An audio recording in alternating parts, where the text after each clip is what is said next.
लालबागच्या राजाची प्राणप्रतिष्ठापना उद्या पहाटे 4 वाजता होणार। पूजेनंतर लालबागच्या राजाचं दर्शन भाविकांसाठी खुलं होणार। बाप्पाच्या दर्शनासाठी रात्रीपासूनच भाविकांची मोठी रांग। केंद्रीय गृहमंत्री अमित शाह 29 आणि 30 तारखेला मुंबई दौऱ्यावर लालबागच्या राजासह इतर ठिकाणी गणपतीचं दर्शन घेणार। नाशिकच्या राजाचा मुखदर्शन सोहळा जल्लोषात, ढोल ताशांचा गजर आणि फटाक्यांच्या आतषबाजीमध्ये गणरायाचं स्वागत। पोलीस आयुक्तांच्या हस्ते बाप्पाची आरती। जम्मू काश्मीरमध्ये सततच्या मुसळधार पावसानं हाहाकार। तावी आणि चिनाब नदीला पूर आल्यानं अनेक भागातील जनजीवन विस्कळीत। खबरदारीच्या पार्श्वभूमीवर उद्या शाळा बंद राहणार। वैष्णोदेवी यात्रेदरम्यान मोठी दुर्घटना। इंद्रप्रस्थ भोजनालयाजवळ झालेल्या भूस्खलनामध्ये 5 जणांचा मृत्यू तर 14 जण जखमी।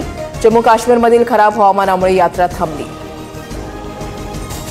अरुणाचल प्रदेशात तवांग हायवेवर भूस्खलन झाल्याची घटना। वाहनावर दरड आणि मोठे दगड कोसळल्यानं चालक भयभीत। घटनेचा अंगावर काटा आणणारा व्हिडिओ सोशल मीडियावर व्हायरल।